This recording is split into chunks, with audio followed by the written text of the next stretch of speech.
మీరు త్వరగా ధనవంతులు కావాలి అంటే ఈ 5 విషయాలు ఎవ్వరికీ కూడా అస్సలు చెప్పొద్దు. జాగ్రత్తగా వినండి. పాముకు పాలు పోయడం అంటే కేవలం మీలోని విషాన్ని పెంచుకోవడంతో సమానం. మీకు మీ నవ్వు అలానే సంతోషం ప్రియమైనవి. నిజమే కదా? అయితే ఇది చివరి వరకు చూడండి. ఇది చేదుగా ఉన్న కఠినమైన నిజం. విజయం సాధించిన తర్వాత చప్పట్లు కొట్టే చేతులు చాలా దొరుకుతాయి. కానీ మీరు శూన్యంలో ఉండి పోరాడుతున్నప్పుడు మిమ్మల్ని కిందకు పడదోసే చేతులు తరచుగా మీ సొంత ఇల్లు, కుటుంబం, బంధువులే. బయట శత్రువు కేవలం శరీరంపై దాడి చేస్తారు. కానీ ఇంటి గుట్టు తెలిసినవాడు నేరుగా మీ ఆత్మపై, మీ ఆత్మవిశ్వాసంపై, మీ కలలపై దాడి చేస్తారు.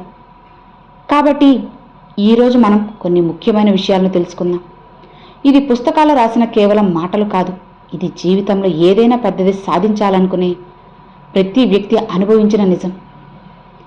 బంధుత్వం అనేది ఒక కురుక్షేత్రం లాంటిది. అక్కడ ఆయుధాలు పనిచేయవు, మాటలు, సమాచారం మాత్రమే నడుస్తాయి.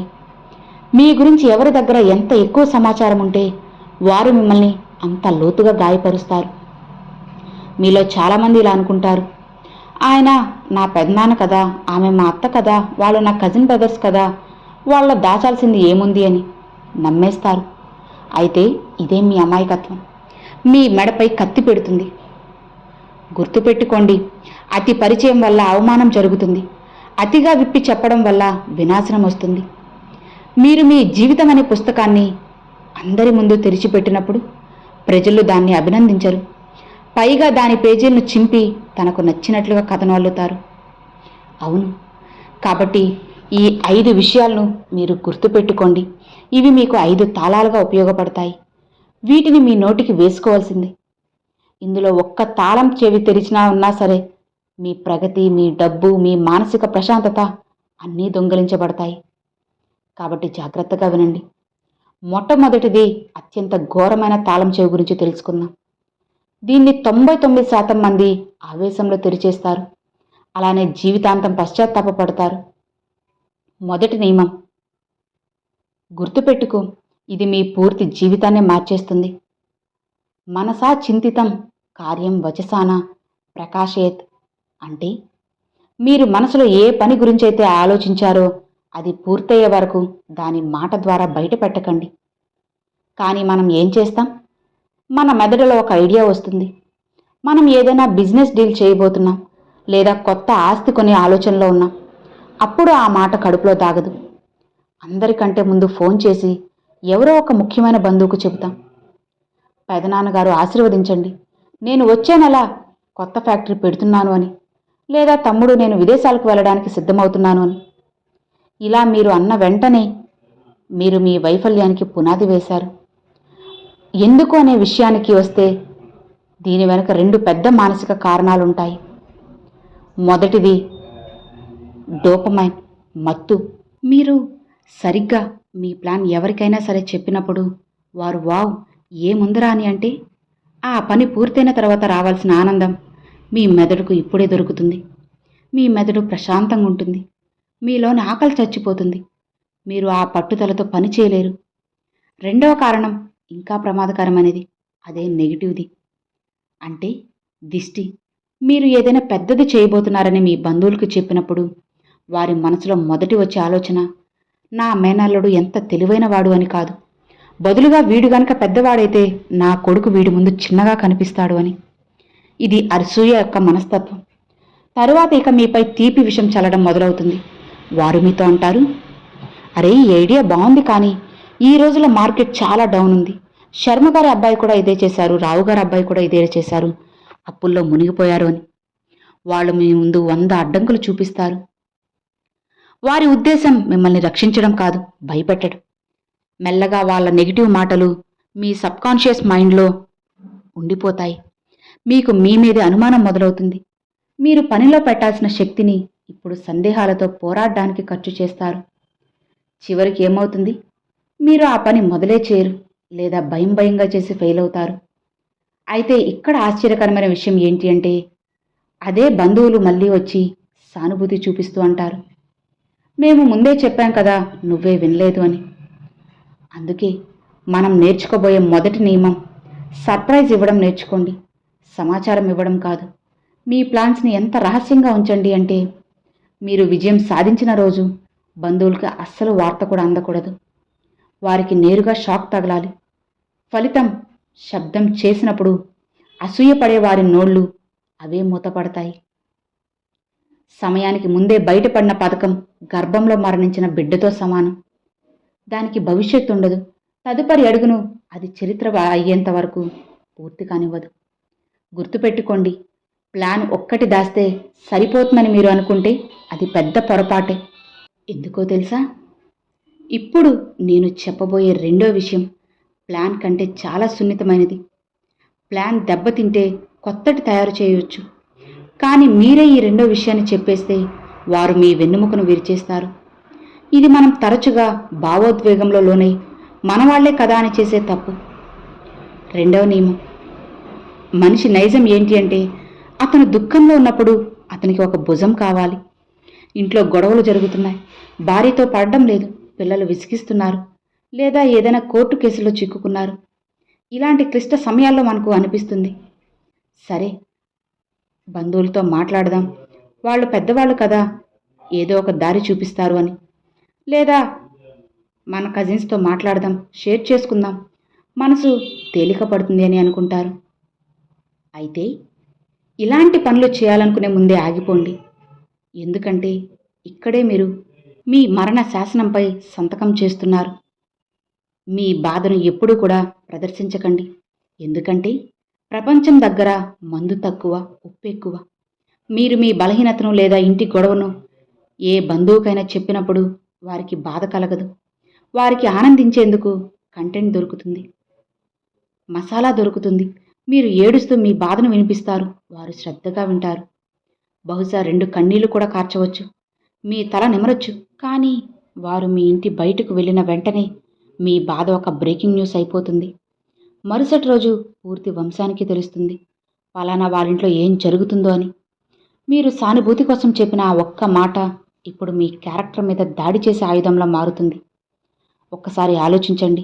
రేపు మీరు కోలుకున్నాక, అంతా బాగున్నాక, మీరు ప్రగతి సాధించినా సరే ఆ బంధువులు మీ పాత బలహీనతను గుర్తుంచుకుంటారు.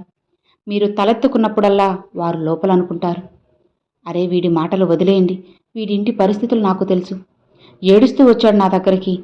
వారు మీ ఆ ఒక్క బలహీనతని గుర్తింపుగా మార్చేస్తారు. ముఖ్యంగా మీకు ఏదైనా చెడ్డ అలవాటు ఉన్నా, ఏదైనా భయం ఉన్నా, లేదా గతంలో చేసిన తప్పు ఉన్నా దాన్ని సమాధిలోకి తీసుకెళ్ళండి. కానీ బంధువులకి చెప్పొద్దు. ఎందుకంటే శత్రువు మీ బలం మీద దాడి చేస్తాడు, కానీ బంధువు ఎప్పుడు బలహీనత మీదనే కొడతాడు. వారికి గనుక మీకు అవమానం అంటే భయమని తెలిస్తే కావాలని 10 మందిలో మిమ్మల్ని అవమానించే మాటలు మాట్లాడతారు. మీకు ఎమోషనల్ వీక్నెస్ ఉంది అని తెలిస్తే మిమ్మల్ని బ్లాక్మెయిల్ చేసి తమ పనులు చేయించుకుంటారు. ఒక రాజు లేదా ఒక విజయవంతమైన వ్యక్తి ఎవరంటే బయటకు రాయిలాగా గట్టిగా కనిపించేవాడు. అతని ముఖం చూసి లోపల తుఫాను ఉందో లేక నిశ్శబ్దం ఉందో ఎవ్వరూ చెప్పలేనట్లు ఉండాలి. మీ యుద్ధం మీరు మాత్రమే చేయడం నేర్చుకోండి. గోడలకి కూడా చెవులుంటాయి. ఇక బంధువులు చెవులైతే రడార్ లాంటివి. ఇవి కేవలం నెగిటివ్ సిగ్నల్స్ మాత్రమే పట్టుకుంటాయి. ఇప్పుడు మీరు ఆలోచిస్తూ ఉండొచ్చు, సరే ప్లాన్ చెప్పం, బాధ చెప్పం, మరి కేవలం మంచి విషయాలే చెప్పాలా అని. కాదు, అసలు ఆట ఇక్కడే ఉంది. మూడో విషయం మీ జేబుకు మరియు మీ స్థాయికి సంబంధించింది. నమ్మండి, ఏ రోజైతే మీరు ఈ 3వ నియమాన్ని ఉల్లంఘిస్తారో ఆ రోజు నుండి మీరు వారికి మనిషిలా కాకుండా ఒక ఏటీఎం మెషిన్లా కనిపిస్తారు. ఇదొక ఉచ్చు. ఇందులో చిక్కుకొని ఎంతోమంది ధనవంతులు రోడ్డున పడ్డారు. 3వ నియమం, బ్యాంక్ బ్యాలెన్స్ను టాప్ సీక్రెట్గా ఉంచండి. డబ్బు అనేది ఒక వింతైన వస్తువు. ఆ డబ్బు మీ దగ్గర లేకపోతే బంధువులు మిమ్మల్ని బిచ్చగాడిలా చూసి వదిలేస్తారు. అదే మీ దగ్గర చాలా ఉంటే మిమ్మల్ని వేటగాడిలా చుట్టుముట్టేస్తారు. మనకి ఒక చెడ్డ అలవాటు ఉంది, అదే ప్రదర్శన లేక షో ఆఫ్ అంటారు. కొత్త కారు కొన్నా, కొత్త ఇల్లు కొన్నా, బోనస్ వచ్చినా లేదా లాటరీ తగిలినా ముందుగా డప్పు కొడతాం. పొరపాటున ఎవరైనా ఏంటమ్మా ప్యాకేజ్ ఎంత లేదా సంపాదన ఎలా ఉంది అని అడిగినప్పుడు మన ఛాతి ఉబ్బిపోతుంది. గర్వంగా అంకె చెప్పేస్తాం. ఇక్కడే మీరు మీ కాళ్ళ మీద మీరే గొడ్డలతో నరుక్కుంటారు. ఎందుకంటే గుర్తుపెట్టుకోండి, డబ్బుని సంపాదించడం ఎంత ముఖ్యమో దాన్ని రక్షించుకోవడం కూడా అంతే ముఖ్యం. బంధువులకు మీ అసలు ఆదాయం తెలిసిన వెంటనే వారి మెదడులో ఒక క్యాలిక్యులేటర్ మొదలవుతుంది. ఇక వారు మీ కష్టాన్ని, మీ ఖర్చులను ఏవీ చూడరు. కేవలం మీ దగ్గర మిగిలే డబ్బుల్ని మాత్రమే చూస్తారు. మీరు నెలకు ₹1,00,000 సంపాదిస్తున్నారని చెబితే వారి దృష్టిలో మీరు కోటీశ్వరులు. ఇక రేపు వాళ్ళకి ఏదైనా పని ఆగినా, ఏదైనా సరే చిన్న ఖర్చు వచ్చినా, లేదా ఎవరికైనా అప్పు కావాలన్నా మొదట మీ తలుపే తడతారు. మీరు లేదు అని చెప్పలేరు. ఎందుకంటే మీ జేబులో డబ్బుందని వాళ్ళకి తెలుసు. మీరు ఇవ్వకపోతే మిమ్మల్ని గర్విష్టి లేదా పిసినారి అంటారు. ఒకవేళ ఇస్తే ఆ డబ్బు మళ్ళీ ఇవ్వరు. ఎందుకంటే వారి దృష్టిలో నీకేం తక్కువ, నువ్వు చాలా సంపాదిస్తున్నావు కదా అని అంటారు. అయితే దీనికన్నా ఘోరం ఏంటి అంటే, మీరు వారికంటే ఎక్కువ సంపాదిస్తున్నారని తెలిసినప్పుడు వారు పోలికల మంటల్లో కాలిపోతారు. నిన్నటి వరకు మీ బిడ్డను ప్రేమించిన బంధువులు ఇప్పుడు తమ పిల్లలను మీ బిడ్డకు వ్యతిరేకంగా మారుస్తారు. మీ లైఫ్ స్టైల్లో లోపాలు వెతుకుతారు. డబ్బైతే వచ్చింది కానీ సంస్కారం రాలేదు. ఇలాంటి మాటలు మొదలవుతాయి. అందుకే 3వ నియమం ఎప్పుడూ కూడా అండర్ ప్లే చేయండి. మీరు 1,00,000 సంపాదిస్తున్నా సరే కేవలం గడుస్తోంది అని మాత్రమే అనిపించాలి.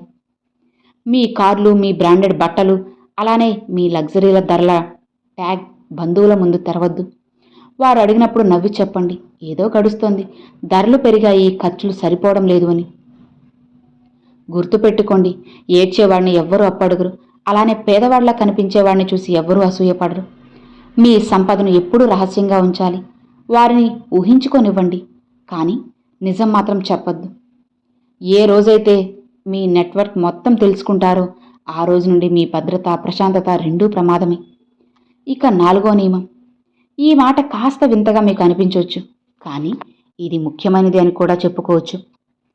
మనం తరచుగా ఆవేశంలోనో లేదా ఉదారతను నిరూపించుకోవడానికో బంధువులకు చెబుతూ ఉంటాం, అరే నేను రమేష్ కూతురు పెళ్లికి 50,000 ఇచ్చాను, లేదా స్నేహితుడు మునిగిపోతుంటే కాపాడాను అని. దీనివల్ల మన గౌరవం పెరుగుతుందని ప్రజలు మనల్ని దానవేర సూరకర్ణ అని అనుకుంటారని మనం అనుకుంటాం. కానీ నిజానికి మీరు మీ గోతిని మీరే తవ్వుకుంటున్నారు. మీరు ఒకరికి సహాయం చేశారని బంధువులకి చెప్పినప్పుడు మీరు తెలియకుండానే 2 సందేశాలు పంపుతున్నారు. మొదటిది, నా దగ్గర ఫాల్తూ డబ్బు ఉంది. రెండోది, నేను త్వరగా కరిగిపోతాను, నన్ను ఎమోషనల్ చేసి బురిడీ కొట్టించొచ్చు. బంధువులు మీరు దయాళువు అని అనుకోరు. వారు మిమ్మల్ని ఒక సాఫ్ట్ టార్గెట్గా చూస్తారు. వాళ్ళు అనుకుంటారు, దూరపు వాడిన రమేష్కే సాయం చేసినప్పుడు నాకు చేయడా, నేను సొంతవాడినే కదా అని. ఇక వారు తమ హక్కును చలాయించడం మొదలెడతారు. ఏ రోజైతే మీరు వారికి లేదు అని అంటారో అప్పుడు మీ పాత ఉదారతనే మీ మీద అస్త్రంగా ఉపయోగిస్తారు. ప్రపంచానికి పెద్ద దాతవు, సొంత వాళ్ళకు వచ్చేసరికి ముష్టి వేస్తున్నావా అంటారు. మీ పాత మంచితనమే ఇప్పుడు మీ గొంతుకు ఉచ్చవుతుంది. అవును, మహాదానం ఎవరికైనా సరే సహాయం చేస్తే ఆ మాటను అక్కడే సమాధి చేయండి. కుడి చేత్తో చేస్తే ఎడమ చేతికి కూడా తెలియకూడదు. బంధువుల ముందు ఎప్పుడూ కూడా ఎలా ఉండాలంటే, నేనే ఇబ్బందుల్లో ఉన్నాను, ఒకరికి నేనేం సాయం చేస్తాను అని చెప్పేటట్లు ఉండాలి. ప్రజలకు మీరు గట్టివాడు లేదా పిసినారి అని అనిపించినప్పుడు వారు మీ మీద ఆశలు పెట్టుకోరు. ఎక్కడైతే ఆశలు ఉండవో అక్కడ లేదు అని చెప్పినప్పుడు గొడవలు జరగవు. మీ దయను మీ బలహీనతగా మారనివ్వకండి. ఇక చివరిగా 5వ నియమం. ప్రతి కుటుంబంలోనూ ఒక విభీషణుడు ఉంటాడు, ఒక బలహీనమైన వ్యక్తి ఉంటాడు. బహుశా మీ తమ్ముడు కాస్త అమాయకుడు కావచ్చు, లేదా మీ భార్య కొంచెం అరిచే మనిషి కావచ్చు, లేదా మీ తండ్రి కాస్త ఎక్కువ మాట్లాడేవాళ్ళు కావచ్చు. మీ ఇంట్లో ఏదైనా పాత గొడవ లేదా ఏదైనా రహస్యం అనేది ఉండొచ్చు. అది గనుక బయటకు తెలిస్తే పరువు పోతుంది. బంధువులు ఎప్పుడూ కూడా అదును కోసమే చూస్తూ ఉంటారు. వారు మాటల్లో మాటగా లాగుతారు, మీ తమ్ముడు ఉద్యోగం ఏమైంది, వాడు ఇబ్బంది పడుతున్నాడట కదా అని. లేదా మీ కోడలు ఈ మధ్య కనిపించడం లేదే, అంతా బాగుంది కదా. ఈ ప్రశ్నలు అమాయకమైనవి కాదు, ఇవి గూఢచర్యము. మీరు పొరపాటున కూడా అవును, మా తమ్ముడు ఈ మధ్య చెడు తిరుగుళ్ళు తిరుగుతున్నాడు, లేదా భార్యతో కాస్త గొడవ నడుస్తోంది అని అంటే మీరు మీ కోట తాళాలు వాళ్ళకి ఇచ్చేసినట్లే. వారు మీ బలహీనతని పట్టుకుంటారు, మీ తమ్ముడిని ఇంకా రెచ్చగొడతారు, మీ భార్య చెవిలో విషం పోస్తారు, లేదా ఆ రహస్యాన్ని సమాజంలో చాటుతారు. మీ పరువు తీయడానికి ఇది ఒక ముఖ్యమైన భాగమని చెప్పుకోవచ్చు. ఇంటి లోపల ఎన్ని గొడవలు ఉన్నా సరే బయట వాళ్ళకి మాత్రం పూసంత కూడా రాకూడదు. మేమంతా సంతోషంగా ఉన్నామని మాత్రమే కనిపించాలి. ఎప్పుడైతే బయటి వ్యక్తులు మీ కుటుంబంలో ఏ పగులు లేదని చూస్తారో అప్పుడు వారికి లోపలికి రావడానికి దారి దొరకదు. మీ కుటుంబ సభ్యుల గురించి బంధువుల దగ్గర చెడుగా చెప్పడం అంటే మీ కాళ్ళ మీద మీరే కాల్చుకోవడం. ఎందుకంటే ఈరోజు మీరు చెడుగా చెబుతారు, రేపు మీ కుటుంబంతో కలిసిపోతారు. కానీ బంధువులు ఆ మాటను మర్చిపోరు. సమయం వచ్చినప్పుడు దాన్ని ఆయుధంలా వాడుతారు. కుటుంబాన్ని చీల్చేస్తారు. మీ ఇంటి 4 గోడల మధ్య ఉండే నిజాలను ఎప్పటికీ కూడా బయట గాలికి తగలనివ్వద్దు. ఇక మూసి ఉన్న గుప్పెడలా ఉండండి. అందులో శక్తి ఉంది, రహస్యం కూడా ఉంది. కాబట్టి విన్నారు కదండి, ఈ 5 విషయాలను పొరపాటున కూడా మీరు ఎవ్వరికీ కూడా అస్సలు చెప్పద్దు. ఒకవేళ చెప్పారంటే మీ జీవితాన్ని మీరే నాశనం చేసుకుంటున్నట్లు. మీ దుఃఖాలను, బలహీనతలను దాచండి. మీ అసలు ఆదాయాన్ని దాచండి. మీ ఉదారతను డప్పు కొట్టుకోవద్దు. మీ ఇంటి గుట్టును రహస్యంగా ఉంచండి. జాగ్రత్త, బంధువులు చెడ్డవారు కాదు, కానీ అసూయ, స్వార్థం మనిషిని అంధుణ్ణి చేస్తాయి. మీరొక తెరిచిన పుస్తకంలా మారినప్పుడు మీ శక్తిని వారికి అప్పగించినట్లే. కానీ మీరొక రహస్యంలో ఉన్నప్పుడు అధికారం మీ చేతుల్లోనే ఉంటుంది. ఒక రహస్యమయమైన వ్యక్తిని చూసి ప్రతి ఒక్కరూ భయపడతారు, గౌరవిస్తారు, అతని గురించి ఎప్పుడూ ఆలోచిస్తారు. కాబట్టి ఈ రోజు నుండి మీ నోటికి తాళం వేయండి. ప్రజలు కేవలం ఫలితాన్ని మాత్రమే చూడనివ్వండి. అది ఎలా జరిగింది అనేది ఎవ్వరికీ కూడా అస్సలు తెలియనివ్వద్దు. ఒక్క మాట కూడా రానివ్వద్దు. వారు మీ ప్రగతిని చూసి ఆశ్చర్యపోవాలి. ఇది అసలు ఎప్పుడు జరిగింది, ఎలా జరిగింది అని వారికి అస్సలు అర్థం కాకూడదు. ఇదే మీ అసలు విజయం. మీరు ఈ రోజు నుండి ఈ 5 తాళాలు వేస్తాను అని మీకు మీరే వాగ్దానం చేసుకోండి. ఇక మీ జీవితాన్ని మీరే సంతోషంగా మార్చుకోండి. అర్థమైంది కదా? Thanks for watching friends.